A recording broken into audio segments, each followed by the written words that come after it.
നമസ്കാരം. പള്ളിപ്പുറം ടോക്സിലേക്ക് സ്വാഗതം.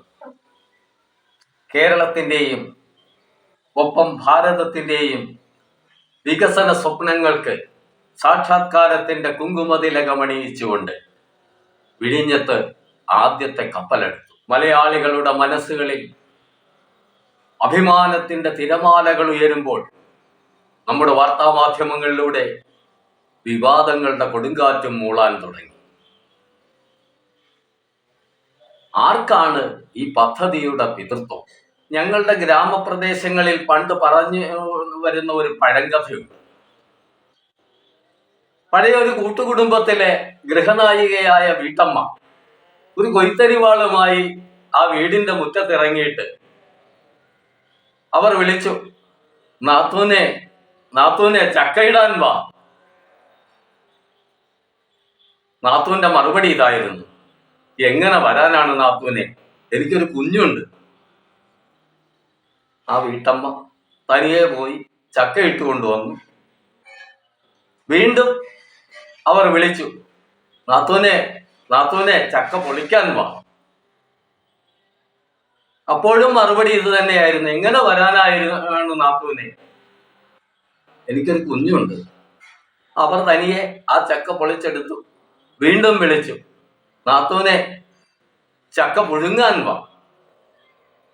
അപ്പോഴും മറുപടി ഇത് തന്നെയായിരുന്നു, എങ്ങനെ വരാനാണ്, എനിക്കൊരു കുഞ്ഞുണ്ട്. ഒടുവിൽ ആ വീട്ടമ്മ തന്നെ ചക്കപ്പുഴുക്കുണ്ടാക്കി പാത്രങ്ങളിലാക്കി കഴിഞ്ഞപ്പോൾ വിളിച്ചു, നാത്തൂനെ ചക്ക തിന്നാൻ വാ. ഉടനെ ആ കുഞ്ഞിന്റെ മുഖത്തേക്ക് നാത്തൂനൊന്ന് നോക്കിയിട്ട്, അവിടെ കിടവില്ലേ ഓടിട്ട വീടിന്റെ ഇറയത്ത് കിടവില്ലേ എന്ന് പറഞ്ഞ് ചക്ക തിന്നാൻ പോകുന്ന ഒരു നാത്തൂന്റെ പഴങ്കഥ പറഞ്ഞു കേൾക്കാറുണ്ട്. ഇതുപോലെ വിഴിഞ്ഞത്ത് വന്ന് ചടങ്ങിൽ പങ്കെടുക്കാമെന്നുള്ള രീതിയിലായിരുന്നു കോൺഗ്രസും പ്രതിപക്ഷങ്ങളും കണക്കുകൂട്ടിയത്. കെ നായനാർ കേരളത്തിന്റെ മുഖ്യമന്ത്രിയായിരുന്ന കാലത്താണ് ഒരു അന്തർദേശീയ തുറമുഖം അതിനുള്ള സാധ്യത പഠിക്കുന്നതിന് വേണ്ടി ആ ഭരണകൂടം ഒരു ഏജൻസിയെ ചുമതലപ്പെടുത്തിയത്. തുടർന്ന് വന്ന AK ആന്റണി സർക്കാരിന്റെ കാലത്ത്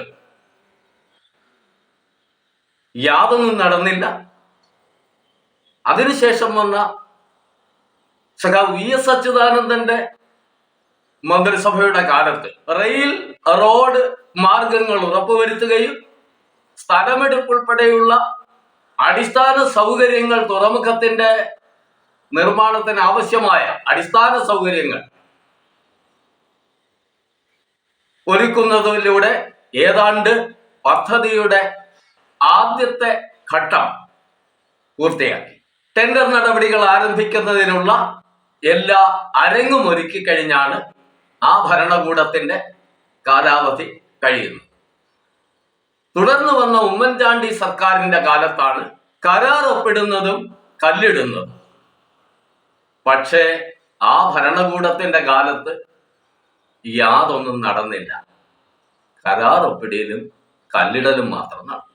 വിഴിഞ്ഞം പദ്ധതി താമസിക്കുന്നതിനെ ചൊല്ലി ശക്തമായ പ്രക്ഷോഭ സമരങ്ങൾ അന്നത്തെ CPIM-ഉം ഇടതുപക്ഷ പ്രസ്ഥാനങ്ങളും DYFI പോലുള്ള യുവജന പ്രസ്ഥാനങ്ങളും നടത്തുകയുണ്ടായി. പക്ഷേ യാതൊരു പ്രയോജനവും ഉണ്ടായില്ല. ആ ഭരണകാലത്ത് ഈ നിർമ്മാണ പ്രവർത്തനങ്ങളോ മറ്റൊന്നും ആരംഭിക്കാൻ കഴിഞ്ഞില്ല. തുടർന്ന് വന്ന ഒന്നാം പിണറായി സർക്കാരിന്റെ കാലത്ത് കേരളത്തിലെ സർക്കാർ ഊർജ്ജസ്വലമായി വിഴിഞ്ഞത്തിന്റെ നിർമ്മാണ പദ്ധതികൾ ഏറ്റെടുക്കുകയും അതിന്റെ എല്ലാ കാര്യങ്ങളും ത്വരിതഗതിയിൽ മുമ്പോട്ട് കൊണ്ടുപോവുകയും ചെയ്തു. രണ്ടാം പിണറായി സർക്കാരിന്റെ കാലത്ത് വിഴിഞ്ഞം പദ്ധതി യാഥാർത്ഥ്യമാവുകയും ചെയ്തു. ഇതാണ് ഇതിന്റെ നാൾ വഴി. മറ്റൊരു കാര്യം കൂടി ഇവിടെ നമ്മൾ ആലോചിക്കാനുണ്ട്. 3 ശക്തമായ പ്രതിസന്ധികളെ അതിജീവിച്ചുകൊണ്ടാണ് ഈ പദ്ധതി പൂർത്തീകരണത്തിലേക്ക് എത്തിയിരിക്കുന്നത്. ഒന്ന്, 2018 പ്രളയം.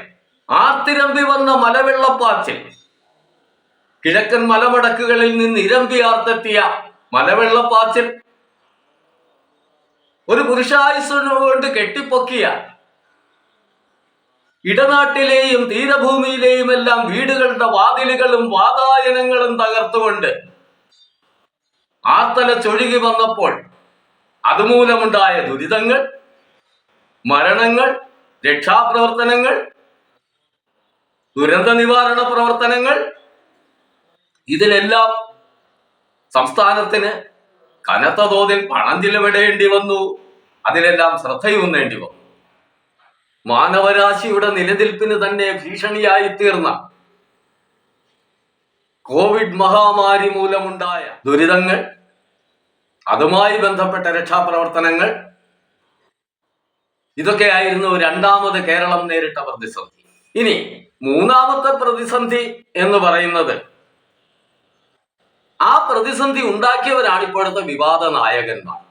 വിഴിഞ്ഞം പദ്ധതിക്കെതിരെ നമ്മുടെ തീരപ്രദേശത്തെ ജനതയുടെ മനസ്സുകളിലേക്ക് വിഷം പുരട്ടിയ ചിന്തകളുടെ തീയമ്പുകൾ എയ്തുകൊണ്ട്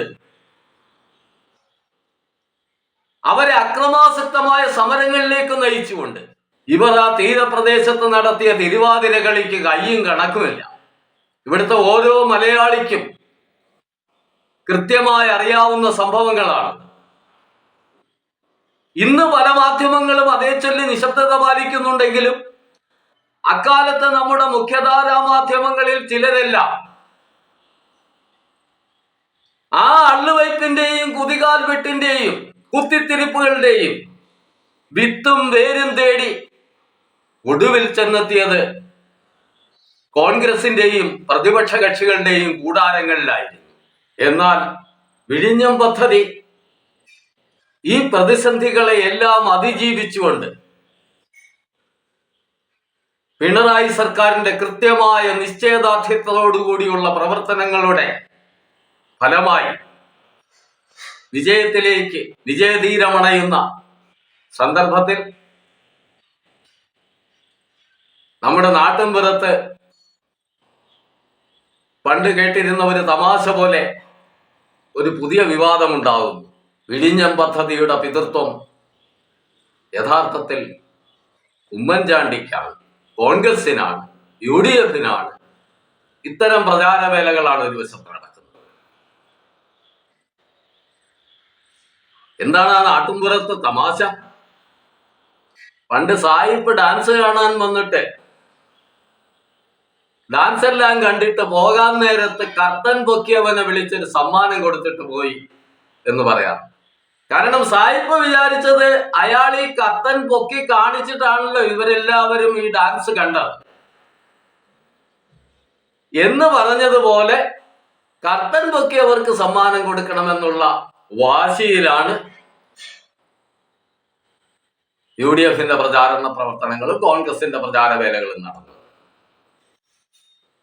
എന്നാൽ അഭിമാനകരമായി ഈ മുഹൂർത്തത്തിൽ കേരളത്തിന്റെ സമാദരണീയനായ മുഖ്യമന്ത്രി സഖാവ് പിണറായി വിജയൻ സംസാരിച്ചത്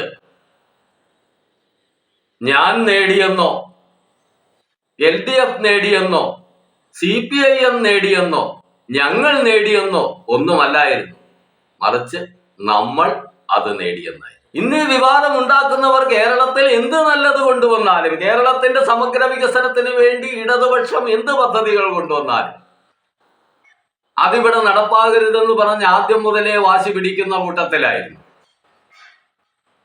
നമുക്ക് ഒരുപാട് ഉദാഹരണങ്ങളുണ്ട്. K4, ഗെയിൽ പൈപ്പ് ലൈൻ, അങ്ങനെ ഒട്ടേറെ പദ്ധതികളുടെ കാര്യങ്ങൾ. ഇതൊന്നും ഇവിടെ നടപ്പാവരുതെന്ന് ആഗ്രഹിച്ചിരുന്നവരാണിത്. എന്ത് പറഞ്ഞാലും എന്ത് നല്ലതിന് വിളിച്ചാലും ഞങ്ങൾ ബഹിഷ്കരിക്കുന്നുവെന്നാണ് ഇവരുടെ എല്ലാം പതിവ് പല്ലവി. കുട്ടിക്കാലത്ത് ആരോ ബഹിഷ്കരണം എന്ന വാക്കിൽ എന്തോ ഗൂഢോത്രം ചെയ്തു കൊടുത്തതുപോലെയാണ്.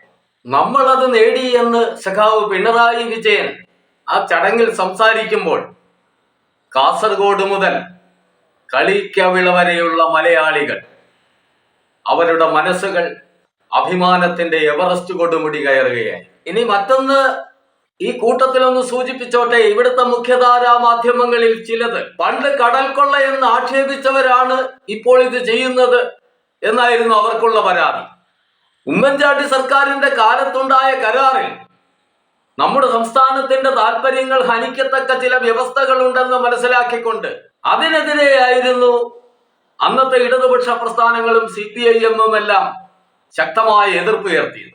ഇടതുപക്ഷം ഉയർത്തിയ എതിർപ്പിൽ അന്ന് അതിൽ കൃത്യമായി കഴമ്പുണ്ടെന്ന് മനസ്സിലാക്കിയ വി.ഡി. സതീശൻ എന്ന് പറയുന്ന ഇപ്പോഴത്തെ പ്രതിപക്ഷ നേതാവും വി.എം. സുധീരൻ എന്ന കോൺഗ്രസ് നേതാവും ഇതിൽ ഗുരുതരമായ പ്രശ്നങ്ങളുണ്ടെന്നും കോൺഗ്രസിന്റെ രാഷ്ട്രീയ കാര്യ സമിതി വിളിച്ച് അടിയന്തിരമായി ചർച്ച ചെയ്യണമെന്നും ആവശ്യപ്പെടുകയും അതിനെതിരെ പത്രമാധ്യമങ്ങളോടും ദൃശ്യമാധ്യമങ്ങളോടുമെല്ലാം പരസ്യമായി അഭിപ്രായമറിയിക്കുകയും ചെയ്തു. ആ മാധ്യമങ്ങൾ ഇന്നത് സൗകര്യപൂർവ്വം വിസ്മരിക്കുന്നത് എന്തിന്? മറ്റൊന്നുമല്ല, അന്ധമായ മാർക്സിസ്റ്റ് വിരോധത്തിന്റെ വാണിജ്യ ദുർഭൂതം നിങ്ങളെ പിടികൂടിയിരിക്കുന്നു എന്നുള്ളതാണ് സത്യം. നിങ്ങളുടെ അഭിപ്രായങ്ങൾ കമന്റ് ബോക്സിൽ രേഖപ്പെടുത്താൻ പ്രത്യേകം ഓർമ്മിക്കുമല്ലോ. മറ്റൊരു വീഡിയോയിൽ നമുക്ക് വീണ്ടും കാണാം. നിങ്ങളുടെ പ്രദീപ്.